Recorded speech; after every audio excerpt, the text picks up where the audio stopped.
El 22 de agosto de 1986 amaneció como cualquier otro día en las montañas del noroeste de Camerún. La niebla cubría parcialmente los valles, el aire era fresco, las laderas verdes que rodeaban al lago Ños parecían tan tranquilas como siempre.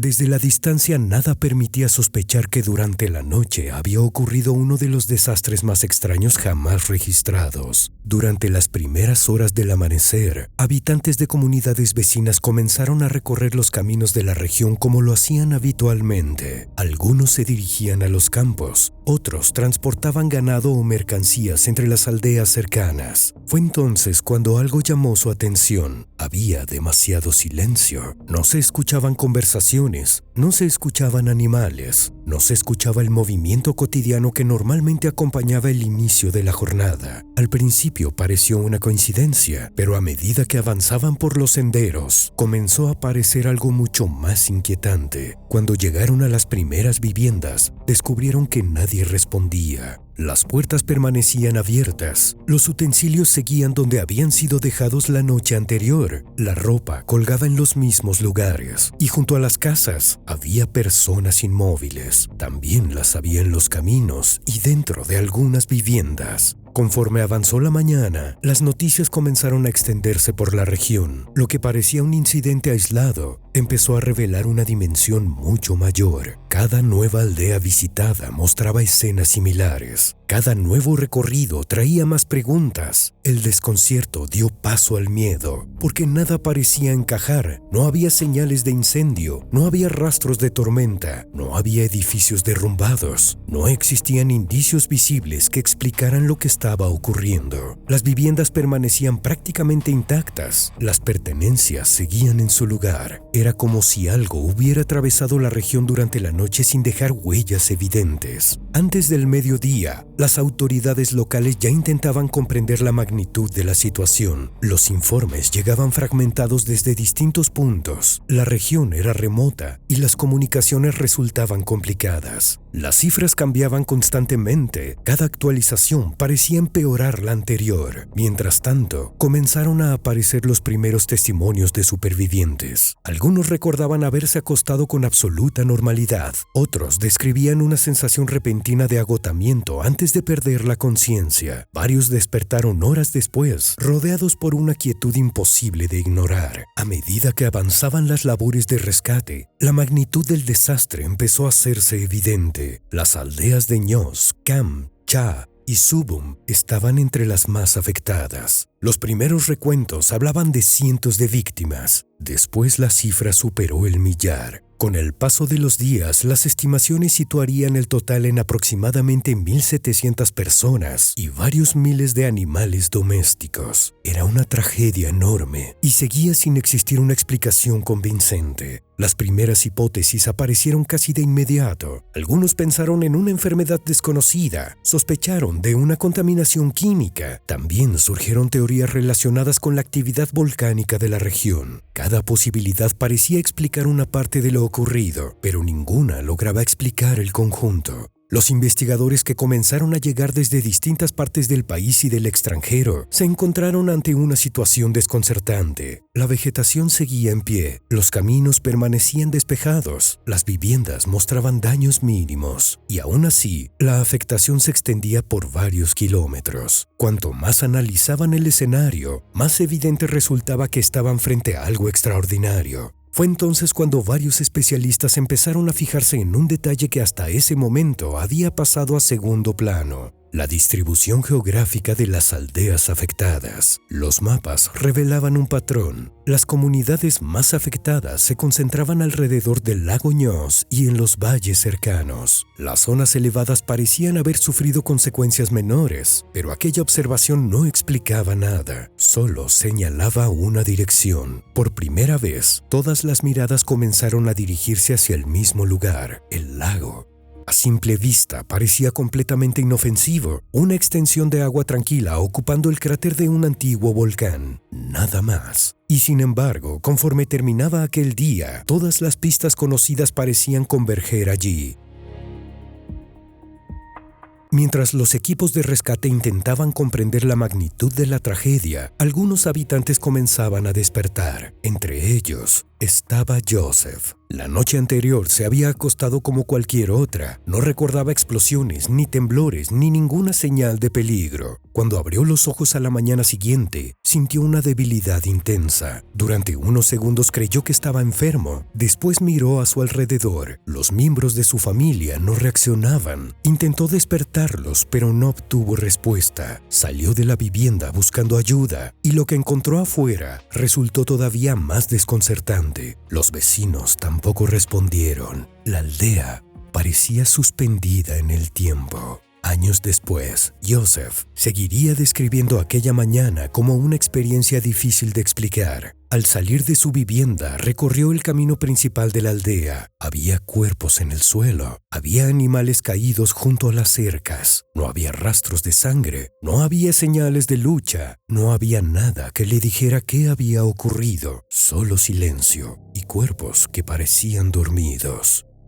Joseph no fue el único. Durante las horas siguientes aparecieron otros supervivientes con relatos sorprendentemente parecidos. Muchos recordaban haberse acostado con absoluta normalidad. Después aparecía un vacío, un intervalo imposible de reconstruir y finalmente el despertar. Algunos despertaron con dificultad para respirar, otros describieron mareos, agotamiento o una profunda confusión. Varios tardaron horas en comprender lo que estaban viendo. Aquellos testimonios se convirtieron rápidamente en una de las piezas más valiosas de toda la investigación, porque quienes habían sobrevivido podían contener las primeras pistas reales sobre lo ocurrido. Mientras tanto, los equipos de rescate continuaban llegando a la región, y ellos también enfrentaban un problema inesperado. No sabían exactamente a qué se estaban enfrentando. Algunos sospechaban de una enfermedad, temían la presencia de alguna sustancia tóxica todavía activa en la zona. Nadie podía garantizar que el peligro hubiera desaparecido. La incertidumbre obligaba a actuar con cautela. La región era remota, los caminos atravesaban colinas y valles. Mover personal, equipos médicos y suministros resultaba complicado. Durante varios días, la prioridad consistió en asistir a los supervivientes y determinar el alcance real del desastre, y cuanto más avanzaban las exploraciones, más extraña parecía la situación. Los médicos comenzaron a examinar a quienes habían logrado sobrevivir. Los resultados tampoco ofrecían respuestas sencillas. Algunos presentaban problemas respiratorios, sufrían alteraciones neurológicas temporales, y también aparecieron casos de pérdida parcial de memoria relacionada con los acontecimientos de aquella noche. Sin embargo, los exámenes empezaban a revelar un patrón. Todo indicaba que una gran cantidad de personas había estado expuesta al mismo fenómeno durante un intervalo muy breve. Aquella observación llamó la atención de los investigadores porque sugería que el origen debía ser un único evento, un evento capaz de afectar simultáneamente a comunidades separadas por varios kilómetros. Conforme llegaban especialistas de distintas disciplinas, comenzaron a surgir nuevas líneas de investigación. Algunos expertos en vulcanología observaron que el lago Ños ocupaba el cráter de un antiguo volcán. Aquello no demostraba nada, pero convertía el lago en un elemento imposible de ignorar. Otros investigadores se concentraron en los mapas y allí apareció una observación inesperada. Las comunidades más afectadas parecían concentrarse en zonas bajas. Los valles mostraban consecuencias mucho mayores que las áreas elevadas. Aquello resultaba difícil de explicar. Las enfermedades no suelen seguir el relieve de una montaña. Tampoco lo hacen la mayoría de los fenómenos considerados hasta ese momento. Había algo en la topografía que parecía influir directamente en la tragedia. Mientras algunos investigadores analizaban aquellas anomalías, otros recordaron un episodio ocurrido apenas 2 años antes. Otro lago camerunés, otro incidente difícil de explicar. En aquel momento había parecido un caso aislado. Ahora comenzaba a adquirir un significado diferente. Todavía era demasiado pronto para sacar conclusiones, pero la coincidencia empezaba a resultar incómoda. Los mapas comenzaron a llenarse de marcas, mediciones y anotaciones. Cada nuevo dato reforzaba una misma impresión. El fenómeno parecía haberse desplazado siguiendo los valles. como si algo hubiera descendido desde una zona más elevada, como si hubiera fluido sobre el terreno durante la noche. Aquella posibilidad dirigió la atención nuevamente hacia el lago. Las primeras muestras de agua revelaron características inesperadas. Las capas profundas parecían muy diferentes de las superficiales. Poco a poco, los testimonios de los supervivientes, los mapas y las primeras muestras de agua comenzaron a señalar la misma dirección. El verdadero responsable permanecía oculto a más de 200 metros bajo el agua.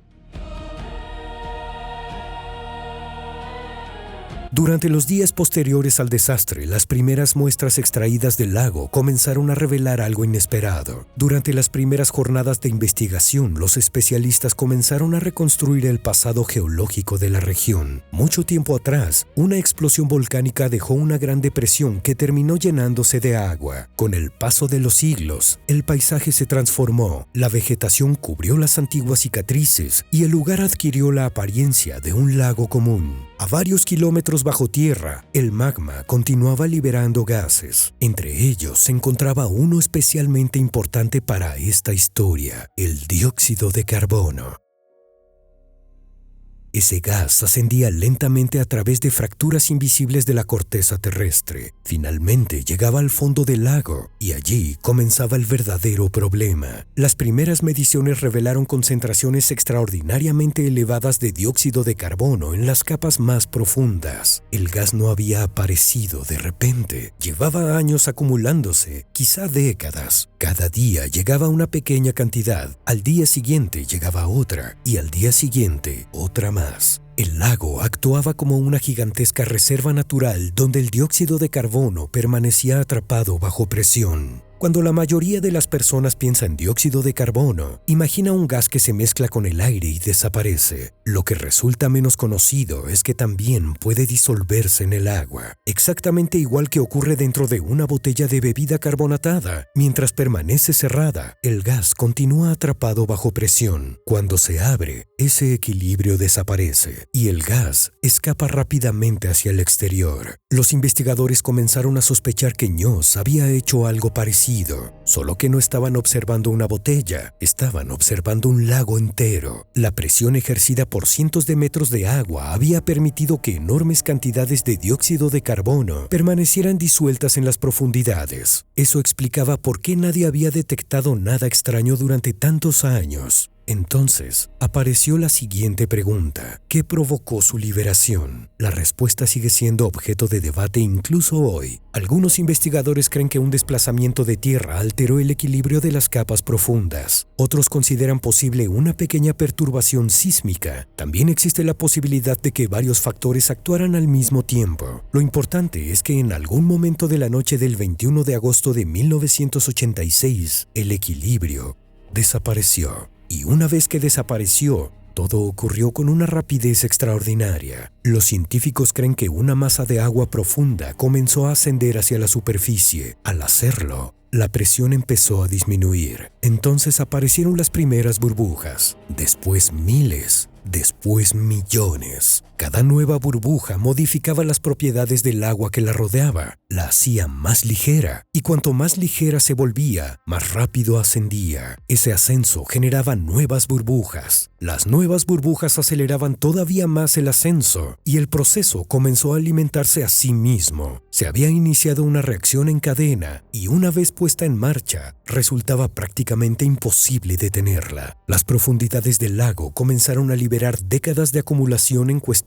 de minutos. El agua emergió violentamente, la superficie se agitó, aparecieron enormes cantidades de espuma, las capas profundas ascendieron con fuerza extraordinaria. Los investigadores estiman que alrededor de 1.600.000 toneladas de dióxido de carbono fueron liberadas durante aquel proceso. Es una cantidad difícil de imaginar y solo fue el comienzo, porque la liberación inicial del gas permitió resolver el siguiente gran misterio, el de las aldeas.